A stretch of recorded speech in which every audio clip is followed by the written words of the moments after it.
Tonight, time to hit the books as the lawmakers talk education funding, expanding teacher evaluations beyond test results, and pushing STEM subjects to the front of the class when it comes to the Hope Scholarship. We'll also talk about MARTA expansion and whether it makes sense to let Fulton County operate a health department independently of the state. Lawmakers starts right now.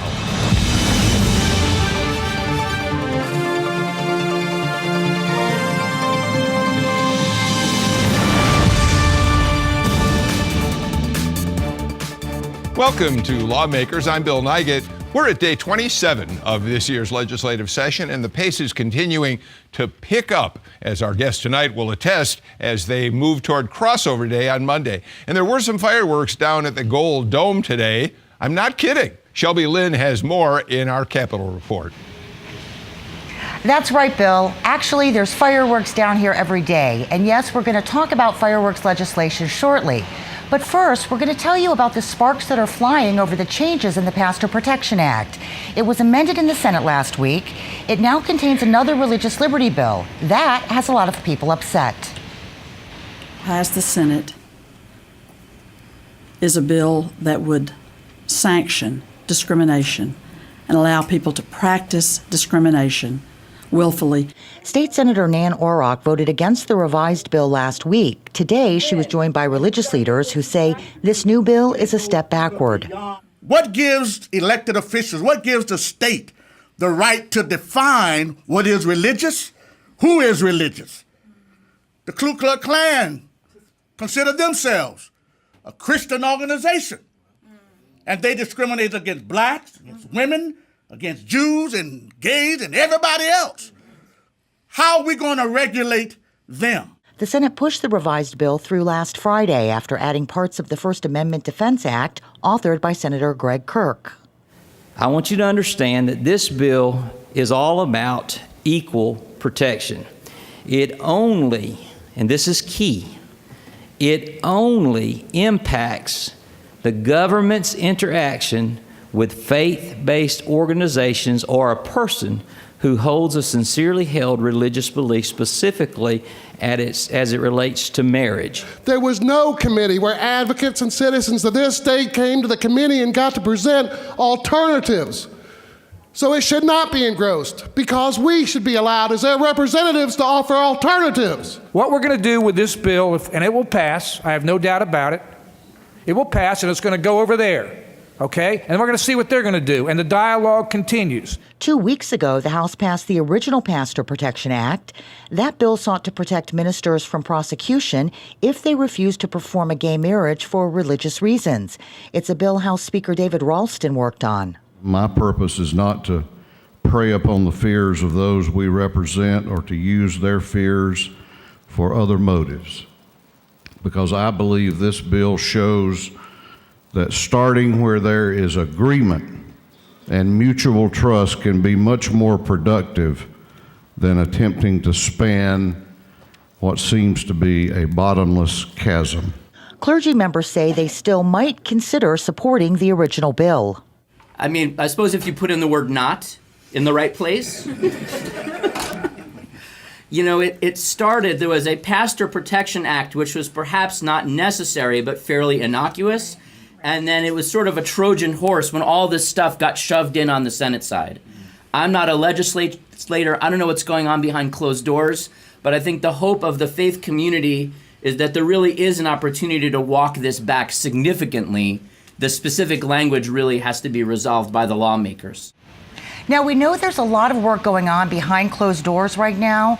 House Speaker Ralston says lawmakers are still working on the language in the revised bill. The business and gay community is warning Georgia's economy will suffer if the bill passes as it is. We've been following several measures throughout the session, and we've got an update for you now. The Georgia House voted unanimously late yesterday in favor of a bill that calls for the quicker processing of rape kits. HB 827 is known as the Pursuing Justice for Rape Victims Act because hundreds of rape kits in Georgia were warehoused away and never tested. The bill would require a statewide count of untested kits and finding a way to get them tested. It would also require investigators to pick up new evidence within 4 days and transfer it to the GBI within 30. The bill now goes to the Senate for review. The Georgia Spaceflight Act was voted out of committee yesterday.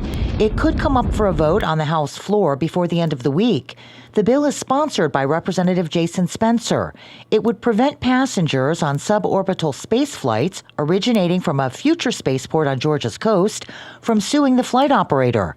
However, part of the original bill that also would have prevented lawsuits over noise complaints connected to the Camden spaceport, that was stripped from the bill. We've told you about the legislation that would create new rules for drones.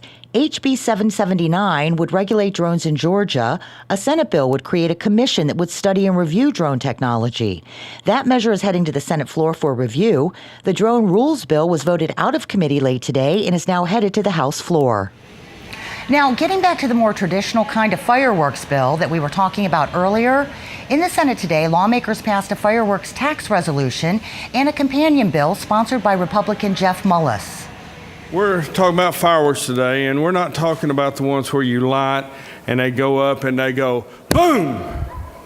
We're not talking about that bill. Mullis's legislation would amend the state constitution to direct the proceeds from the excise tax on fireworks to specific public causes. This is to allow the voters of the state to dedicate the revenue from fireworks to important things like trauma, fire services, and for the local authorities for public safety. That's all this does. The legislation does not include any new taxes on fireworks sales in Georgia. The fireworks excise tax resolution and bill would use the existing excise taxes on pyrotechnics. And Mullis has overwhelming support from his colleagues. The yeas are 52, the nays are 2, and this bill having series constitutional majority is therefore adopted. Now, Bill, another fireworks measure is making its way through the House. It would allow restrictions on when and where people can shoot off fireworks. We'll have more on that for you tomorrow. That's it from the Capitol. Back to you in the studio. Shelby, thanks for that update on all of those different measures. We appreciate it a lot. So we've got a lot to talk about tonight because, of course, next week is going to be a humdinger for political junkies. Crossover Day is on Monday, the Georgia primary on Super Tuesday. We'll get to some of those issues tonight. I'm happy to welcome the woman you saw in Shelby's report a few minutes ago, Senator Nan Orrock. She's a Democrat from Atlanta. And Speaker Pro Tem Jan Jones. She's a member of the House from Milton. Thank you both so much for being here. If I can start with you, Ms. Jones. Sure. You know, we talk about a lot of the hot button issues get an awful lot of our attention here on Lawmakers, and at some point we'll give you a chance to talk about the news conference today. But there are some measures that deserve our attention. And one of them is HB 801. Yeah. Your measure that would give additional weight to college students who are taking STEM classes in terms of the Hope Scholarship. You can explain it better than I. That's right. It refines the Hope Scholarship to reward and encourage college students, in-state college students, to take rigorous STEM classes, science, technology, engineering, and math, that areas that we know we have shortages in Georgia. Of the top 15 fields that require a degree or a postgraduate degree that we know we have tremendous shortages of in workforce, 10 are in healthcare and 5 are in engineering and computer science. But with a merit-based scholarship, there's a natural tendency for some students to take easier classes because of the risk associated with losing hope. So this the intention is to encourage them to So it adds like a half a point to the score. Yeah. Am I right that this does not expand the Hope Scholarship? No. It shifts it a little bit to students who are involved in STEM class. In other words, there's no fiscal implications, or are there? It's a shift. It's very similar. The weighting, in fact, Act is patterned after what parents are familiar with taking AP classes, their students, their children in high school. It assigns an extra half point for a B, C, or a D. Okay. And then it is only for HOPE purposes for calculating the GPA. And where does that measure stand right now? So it passed the House. Right, it's on their side unanimously, and it is now in higher education awaiting further action, probably after day 30. Have you talked to your colleagues at all about this measure? How do you think this is going to be received on the Senate? Well, there are several HOPE proposals that are moving or have been filed, and this is one of them. Another just passed the Senate with a very high approval vote to say that the students that are at the smaller colleges, Atlanta Metropolitan College, for example, or Gordon College, the smaller community schools around the state would get a bit more of their tuition covered, because these are students that are coming in oftentimes first-generation college. They're maybe returning to school. They're community-based. They're not going to commute far away to another college. They're going to work, probably have family, and this would help them more on their tuition, the HOPE scholars that are qualified. So there's some interest. How much tinkering can you do to the HOPE scholarship before people start looking at it and saying, boy, it's already in some ways fragile enough in terms of long-range funding, and it may not be used right now for the purpose that it was originally intended? I mean, how much tinkering can you do with HOPE? Well, I do think you have to be very careful with it and thoughtful, because there can be unintended consequences regardless of the measure. When we made changes in 11 that I think were merited, because so many students are staying in Georgia and the lottery dollars only went so far, we've subsequent to that change, we've done a couple things. One, we started offering extra weighting for dual enrollment classes in high school. We have a very healthy and robust usage of dual enrollment now, and we wanted to encourage kids to take those more rigorous classes. We created the Zell-Miller Scholarship, which is another higher threshold. Mine is very narrowly crafted, in keeping with what we've done with the AP classes, the IB, providing extra weight to encourage the rigor and workforce development. I would also say, in terms of HOPE, there is a significantly large account of HOPE money that's been held back, and there's some proposals to begin to use portions of that. Explain why that's been held back. Well, it's a surplus fund. I mean, it's not atypical in government to set aside for the rainy day, a bucket of money that you can go to should things bottom out, so that you're not just left that's what back. It is, though. It's essentially a reserve. I just want to make sure that's clear. That's to exactly our right. viewers. And so there are some proposals to make use of that. Also, the horse racing proposal that one of our fellow Fultonians has introduced in the Senate, Brandon Beach, would put money into. Well, I think Senator Beach should be the fund. first one to tell you, unless something's changed since he's been here, that one is pretty well dead for this session. Well, that's right. But tomorrow we'll be here before we know it. There will be another session before you can. We'll have a new president and another Georgia General Assembly in session. All right, let's continue with education for just a minute. We started this session with the governor proposing there ought to be some kind of merit pay increase for teachers. It became apparent to him very quickly that wasn't a politically defensible position right now. Many teachers really were up in arms about that.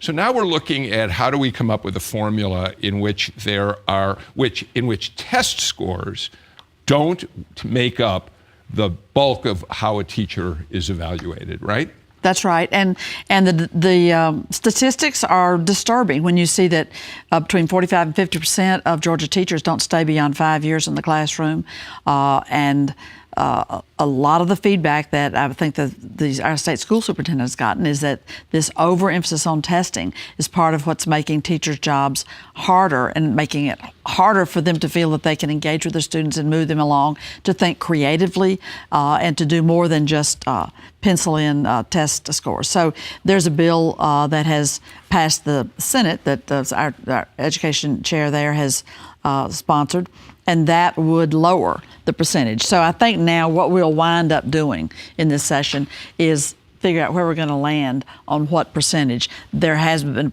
a 50% proposal that 50% of your evaluation would be based on your student performance on tests. There's somebody that's put it, one of the bills has it down to 10%.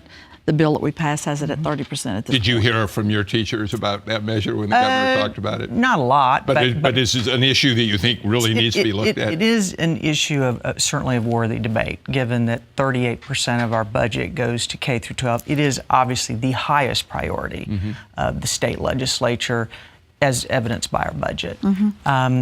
I will say that whether it should be 50% or 30%, I certainly think that it should be a part of an evaluation. I don't think it's affecting the retention rate. I actually looked at that after I heard comments in the budget process, and I asked the Performance Standards Commission. The retention rate has not changed in 10 years. Really? In 10 years ago, in 2004, it was 91%. In 2014, it was 90%. And does that look at long range? That looked at all career? teachers. So I also looked at the 5-year, teachers with 5 years of experience. It has not changed. So what we find and have found prior to testing and post-testing is that there's a healthy percentage of folks who go into teaching who simply decide it's not for them. That doesn't mean it doesn't concern me and shouldn't concern us, but I don't think it's any one factor. It really hasn't changed. You know what concerns me greatly as we're moving forward is that we never fully funded the QBE. That's the formula that was established by Joe Frank 1985 Harris. by Governor That's Harris. right, Governor Harris. Some of us remember those days. Absolutely. And the teachers were not involved. They did not have a seat on the panel that the governor convened. Now there's a step taken back to get some more teacher input because we're not putting, I don't think, into school the resources to address the poverty pockets and the children that come from those communities. And that's where you have really severely failing schools. Senator, look, you know that 3 years ago, Governor Deal, I think as long as 3 years ago, started talking about rethinking QBE, finding a new funding formula that was more equitable, particularly for schools in underserved communities, right? And yet he has had to, on several occasions, back off because this remains one of the third rails in Georgia legislative politics. The minute you start talking about tampering with people's school funding, taking a little more money from the wealthy counties, like North Fulton, and giving it to poor communities, you really start having political fights in your hands. But there's a fundamental underlying reality, and that is that we have, since Governor Perdue came in, his 8 years, and then 4 more with Governor Deal, and now he's into his second term, we have cut more than $8 billion cumulatively from our public education. But the fact, Representative Jones, that there isn't legislation again this year proposing a new formula, that it's once again been put off, suggests just how tough an issue this is for all of you to grapple with, doesn't it? It is a tough issue. I do think this governor is more than up to it. And the 80-page report that was issued by the group that actually did include some educators, some of whom are, in fact, legislators, who are former educators and superintendents and school board members. And I think there was 1 or 2 other educators, non-legislators. But I do agree with the senator that with the governor's decision to have a teacher advisory group to further flesh it out. But out of the 80-page report, there were some really good ideas that I don't think would be particularly controversial. Interesting. Like funding students, not periods and classes, putting more weight on poverty and special education and gifted education. I think that's our real challenge. And that's a part of the formula that I think, but I don't personally think that our problem is not having enough money.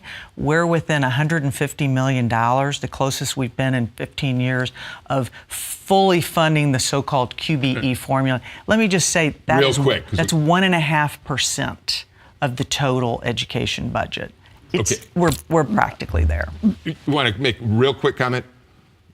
Well, local school systems have had to raise local taxes in order to keep things going. And we are a state that has teachers furloughed, and 40 school systems now have teachers furloughed. It's a debate, clearly, that it's going to continue on for at least one more session after this. It's not going to be over anytime soon. All right, look, we really have to take a break. But coming up on Lawmakers, we're going to talk about the Religious Liberty News Conference that Nan Orrock was in today and much more. But first, how well do you know your lawmakers?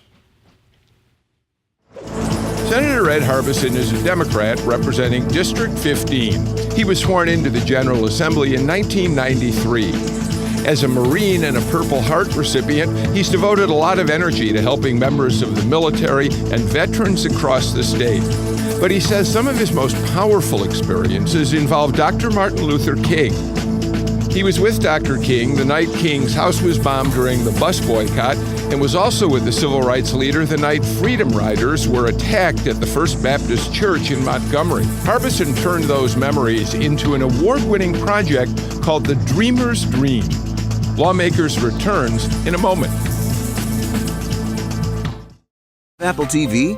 Check out this exciting new way to access all your favorite content from GPB and PBS. It's GPB Now.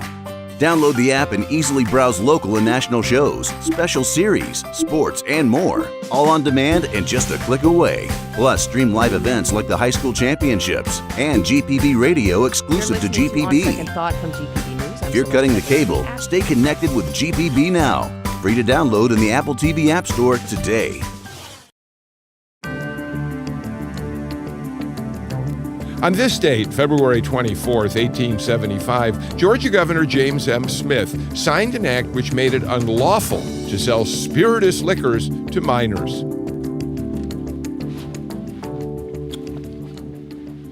Welcome back to Lawmakers. I'm here tonight with Senator Nan Orrock and Speaker Pro Tem Jen Jones, who is a representative from Milton County. Let's listen to some sound that we got down at the Capitol today about the ongoing MARTA question about whether we're going to have some funding proposals that are going to get through the legislature. It's a controversial issue under the Gold Dome almost every year. Today, several senators spoke on a measure to expand the transit authority that could come to the floor any day. Take a look. Do you think it's fair that the minority party in these rule votes come up and have the ability to control the millions of people in Metro Atlanta that oppose this? And let me make one point very, very, very clear. It's not the fact that we oppose transit. We don't oppose transit. We oppose something that is not a regional plan. I think that all of the counties in the region ought to be in a mass transit system. Is that what, when I hear regionalism, people suggest regionalism, is that what they're talking about? The taxpayers of Fulton and DeKalb County may get a chance or may not get a chance to vote on this, but don't you think they ought to have the opportunity? What a surprise. Vincent Fort and Renee Unterman on opposite sides of an issue in the Senate. By the way, Representative Jones, fortunately Jim Galloway, who's not here tonight, is the guy who keeps me honest. I think I said Milton County in introducing you, not the city, of course, of Milton. I apologize for that. So let's talk about this briefly. This bill is in your body right now, the Senate. That's right. We'll see if it passes out. Well, I think that what spurred some people to take the well this morning and speak against it is that the bill is getting some favorable response and has a future. And we have the potential by expanding MARTA to add 45,000 jobs and $5 billion to our economy over the next decades. We have projects that are ready to go, that have the federal match, that can get out here and start expanding our rail line that's been constricted for far too long. I am feeling cautiously optimistic. So if it does pass out, I think you're going to be one of the people who are going to be looked at as one of the leaders of the House to make sure everybody knows where you stand on this. Have you decided yet how you feel about this expansion? Well, I've been watching and been somewhat involved in some of the discussions on MARTA, and I will be clear that I do think in a thriving, growing metropolitan area that there are many different perspectives on mobility. And certainly transit is a part of that. I live in a transit county, although there's not much of it up where I live. I do think it has a place, and I have kept an open mind on this discussion. I do think, though, the devil's in the details. And so, I support words on the paper, not just ideas. Is it compelling to you that you have a senator from just a little bit north of you in Alpharetta, another commuter community, a relatively affluent community, who's really the one pushing this hardest? Does this make you think twice? Because you represent a similar kind of community in Milton. What I think more recently has influenced me is that 6 of the 7 senators that represent Republican senators that represent my neck of the woods are not satisfied with this version of the bill at this point. But as I said, the devil's in the details, and if Santa were bringing a shiny new train set, the details wouldn't matter. But Santa's not bringing this train. Someone's got to pay for it. Senator Orrock, is it correct at this point that what this legislation would do is offer local voters in local municipalities an opportunity to decide whether a portion of the 1 cent tax they're already paying because of HB 170, the transportation last year, would go to MARTA? Is that the? That's is that right. What's it would give the right voters. there? It would give the voters the choice. It would put it on the ballot. Okay. And you're still weighing your options on that. I'm still weighing. I'd like to see a fair ballot question that lets the voters know and be informed that it is an over 40-year tax. I think they should know that. They're accustomed to that in other counties that have a SPLOST. They certainly have that, will have that opportunity in March, I believe, or May, to vote on an e-SPLOST in Fulton and both of our counties, Fulton and DeKalb County. And when they vote on that, they know how long the tax is and how much it'll raise. The ballot question as it is now doesn't mention how long the tax is for, how much it'll raise. Right. I want to see a fair and full debate on this. All right, thank you. We're both in Fulton County, by the way. Oh, I'm sorry. No, I used to represent some DeKalbers. Okay, real quick, why the news conference today on religious liberty? I mean, this has been going on and on. It's just that you decided today you ought to have it? Well, actually, many of the pastors and rabbis and priests that were with us today came down last year and were concerned and have had a long-term concern about the state-sanctioned discrimination approach. And things have intensified since the Supreme Court ruling that, in fact, same-sex couples have all the rights and the equal protection under the law, and that marriage is not limited to a man and a woman, that people of the same sex can choose to marry now. So the heat is on this year. The heat is turned up. This is an election year. There are people looking for red meat to go back home and say that they did something. And that this bill is fueled by a lot of, I think, less than positive motivations. Jan Jones said before the show that she's kind of allowed the speaker and Wendell Willard, who was here the other night, Judiciary Chair, to work on this. So you're kind of got other issues you're working on. The House did a lot of work. Well, but that's what's interesting to me. Your Senate, your folks are just really happy to put it on a fast train, including the Greg Kirk amendment. It's over in the House where the leadership seems to really want to slow things down. Fair? A fair statement? That's that's what seems to be appearing, and you can just judge by the public comments of different leadership in the House. And as I said, I mean, I've talked with a lawyer for the Speaker who really worked to craft that bill of the Pastor Protection Act. All right. And they will be wise to rein that in and get back to the Speaker's language. All right, we are completely out of time. Thank you both for talking about these really interesting and important issues. It was great to have you both here. Thank you. Thank you. So there's no more sand in the hourglass for us tonight. Day 27's a wrap. Just 13 legislative days left this year. We all can't wait. Follow us on Facebook and Twitter at GPB News for the latest, or go to gpb.org. Political Rewind on GPB Radio across the state every Wednesday at 2 and Friday at 3 is a great place to hear our panel of insiders talk about the big issues in state and national politics. Thanks for joining us tonight. See you tomorrow.